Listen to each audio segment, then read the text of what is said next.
तुम्हारी आंखों में आंसू? बेटा कहाँ है? शहरियार छोड़ कर गए या लड़ झगड़ कर आई हो? इरम, कैसी बातें कर रही हो तुम? किसी मजबूरी में आई होगी।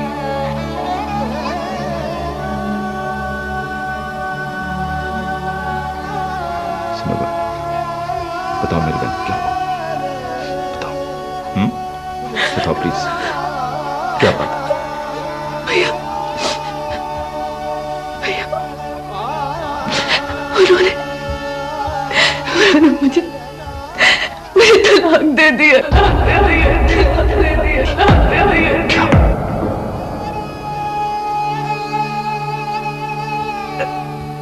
और मेरा बच्चा भी मुझसे छीन लिया। मैं जाऊंगी भैया उसके बगैर, मैं जाऊंगी।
खुदा की खुदाई को भूल के तुम लोगों ने फिरौन की याद ताजा कर दी। पहले मेरे बेटे का घर उजाड़ा, फिर एक मां से उसका बच्चा छीन लिया। तो याद रखो, खुदा तुम्हें कभी माफ नहीं करेगा, ना ही कभी मुझसे कोई अच्छी तौबा करेगा। आओ बेटा। चलो शाजिया, इसी वक्त मेरे साथ घर चलो। अरे आपा, कहाँ जा रही हैं आप? और नासिर भाई, ये क्या तरीका है? अभी आप आए और अभी चल दिए। अरे बेटा, मेरी बेटी पे रहम करो। उस मजलूम औरत पर आपको तो रहम नहीं आया था जब आपने उसे घर से निकाला था। उस बेचारी के तो माँ बाप भी नहीं है पाकिस्तान में, बेयार और मददगार। रहने दे मम्मी, नासिर भाई को दूसरों की बहुत परवाह है और अपनों का जरा भी ख्याल नहीं है। नाजिया, इस वक्त तुम अगर मेरे मुंह ना लगो तो बेहतर हो। अरे बेटा, गुस्सा थूक भी दो। कभी कमान से निकला हुआ तीर भी वापस आता है क्या? जी बिल्कुल वजह फरमाया आपने, लेकिन अगर ऐसा ही तीर मेरी कमान से निकल गया तो? चलो बेटा।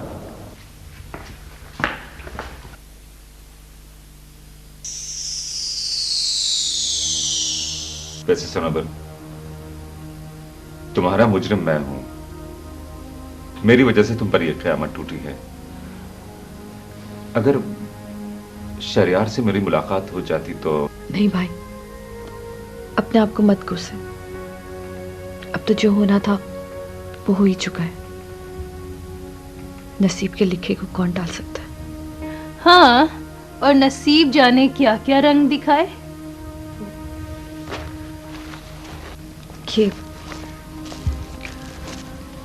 ये वो बॉन्ड्स हैं जिनकी वजह से मुझ पर अज़ाब आया है। लाओ, मैं रख लेती हूँ। नहीं, ये सनोबर की अमानत है, ये मैं अपने पास रखूंगा। वैसे भी अगले महीने 40,000 वाले बॉन्ड्स निकलने हैं। मुझे इसमें कोई इंटरेस्ट नहीं है। जो औलाद जैसी दौलत को लुटा कर आ गई हो, उसके लिए ये दुनियावी दौलत किस काम की? वैसे भी इनाम हर किसी का नहीं निकलता।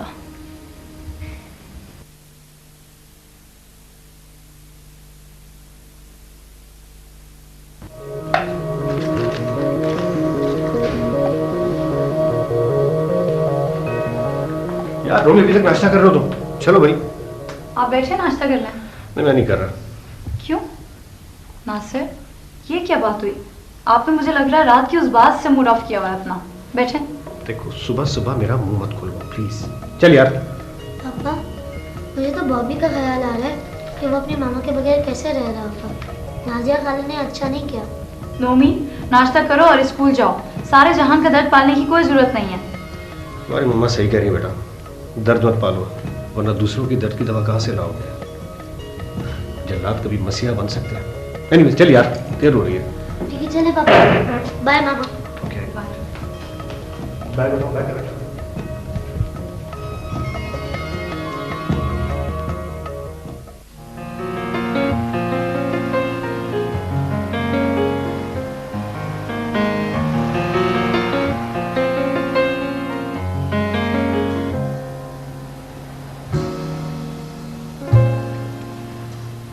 अरे गौरी, तुम यहाँ कैसे भाई?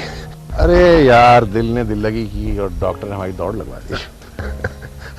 ये दिल बड़ी बेवफा चीज है। अरे दिल है ही बड़ी बुरी शय, जवानी से बुढ़ापे तक मशीन की तरह काम करता है। जब जरा सा आराम का वक्त आता है ना, तो दिल लगी शुरू कर देता है। खैर छोड़ो, क्या हुआ बेटे बहू के मसले का? वो ये समझो गौरी के मसला हमेशा हमेशा के लिए हल हो गया। सुनो, मुझे तो तुम्हारी बात से बड़ी खतरे की बू आ रही है। क्या बात है? मैं तो सह गया हूँ गौरी, लेकिन तुम शायद सुन भी ना सको जो कयामत कल मुझ पे गुजरी है।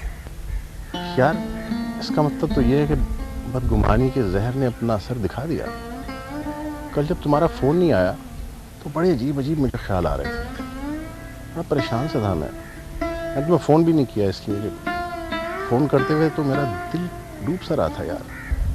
मेरा तो सब कुछ डूब गया और मैं देखता रह गया। काश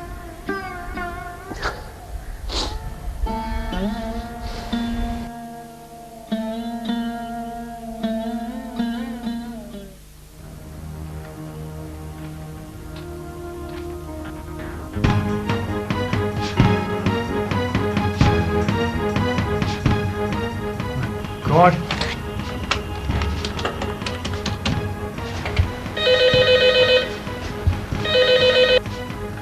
हेलो हेलो डैडी। हाँ शेरी बेटा, क्या बात है, तुम बहुत घबराए हुए लग रहे हो। डैडी बहुत बुरी खबर है डैडी, वो सिंगापुर वाली फर्म ने ऑर्डर कैंसिल कर दिया है। बैंक लोन का क्या होगा? Oh my God. अच्छा बेटा, तुम ज्यादा फिक्र ना करो। बैंक लोन की बात तो मैं गौरी से कर लेता हूँ, आई होप वो संभाल लेगा।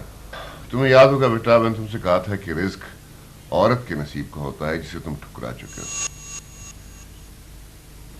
मेरा दिल बहुत डरता है तुम्हारे लिए बेटा। मजलूम की आह से तो अर्श भी कांप उठता है। अल्लाह तुम्हें अपनी हिफाजत में रखे। डैडी आप ठीक कहते हैं, लेकिन अब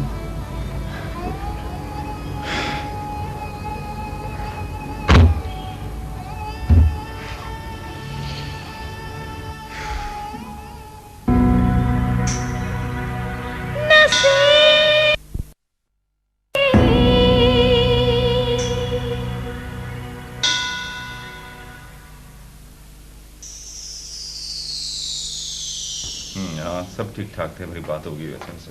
जी भाई, आपने मुझे बुलाया था? हाँ बैठो सनवर। जी बोलिए। तुमसे दरअसल मैंने एक बहुत जरूरी बात करनी थी। जर्मनी से मम्मी का फोन आया था। मैंने फिलहाल उनको तुम्हारे बारे में कुछ भी नहीं बताया। कब तक और कैसे छुपाएंगे? ऐसी बातें तो जंगल की आग की तरह फैलती हैं। इरम, तुम खामोश रहो, मैं सारे हालात संभालूंगा। अच्छा किया भाई आपने। मैं खुद ये सोच के परेशान हो रही थी कि डैडी दिल के मरीज हैं, वो इतना बड़ा सदमा कैसे बर्दाश्त कर सकेंगे। अस्सलामुअलैकुम। कैसे हैं भाई? ये हैं हमारे साले खुर्रम साहब। आपकी तारीफ? ये मेरी छोटी बहन है सनोवर। ओके ओके, प्लीज बैठो। बैठो प्लीज। भाईजान, वैसे आप लोगों ने शादी करने में बहुत जल्दी कर दी। आप यकीन करें, अगर मेरा सेमेस्टर ना होता ना तो मैं ज़रूर आता। मुझे इतना अफसोस है कि मैं आप लोगों की शादी में नहीं आ सका। अच्छा ये बातें छोड़ो और ये बताओ कि कितने दिनों के लिए आए हो? अदरवाइज हवा के घोड़े पे सवार आते हो। सुबह की फ्लाइट से आए, शाम की फ्लाइट से वापस। मगर इस बार ऐसा नहीं होगा। इस बार तो मैं इतना यहाँ रहूंगा कि आप लोग मुझसे तंग आके मुझे घर से बाहर निकाल दें। अरे अरे, ये कैसी बातें कर रहे हो भाई? फजूल बातें मत करो। बहन भाई एक दूसरे के लिए जीते और मरते हैं। सच सच बताओ ना, कैसे आना हुआ? भाई हुआ ये है कि मम्मी, डैडी और ऑफिस वालों ने मुझे तंग आके इस्लामाबाद से कराची भेज दिया। मेरा यहाँ पे तबादला हो गया। अब जब तक ऑफिस वाले मुझे कोई अकोमोडेशन नहीं देते तब तक आप लोगों को मेरी मेज़बानी करनी पड़ेगी। रे भाई, हमारी सर आंखों पर। बिल्कुल ठीक। आप साले की मेजबानी करें और मैं नंद की।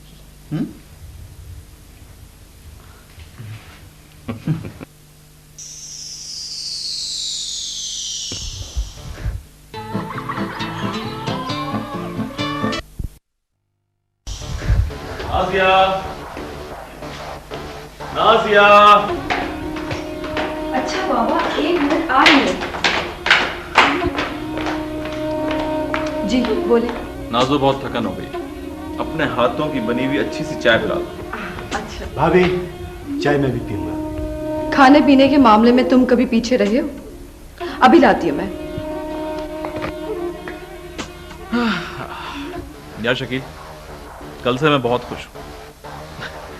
कल रूबी से फोन पे बात हुई। रूबी तो सुनकर बड़ी खुश हुई होगी। क्या कहती बेचारी यार, वहाँ वो जुल्म तशद्दुद सह रही है, बिल्कुल कैदियों की सी जिंदगी गुजार रही हो। भैया ऐसा ना करें, कुछ दिनों के लिए रूबी को पाकिस्तान ना बुलवा ले। मैंने उससे कहा था लेकिन वो नहीं मानी। एक्चुअली वो जावेद ने उसे धमकी दी है कि अगर वो पाकिस्तान चली गई तो वो उसे तलाक दे देगा। तुम खुद सोचो शकील, अगर वो तलाक लेके यहाँ आ गई तो यार हम लोगों को मुंह क्या दिखाएंगे यार।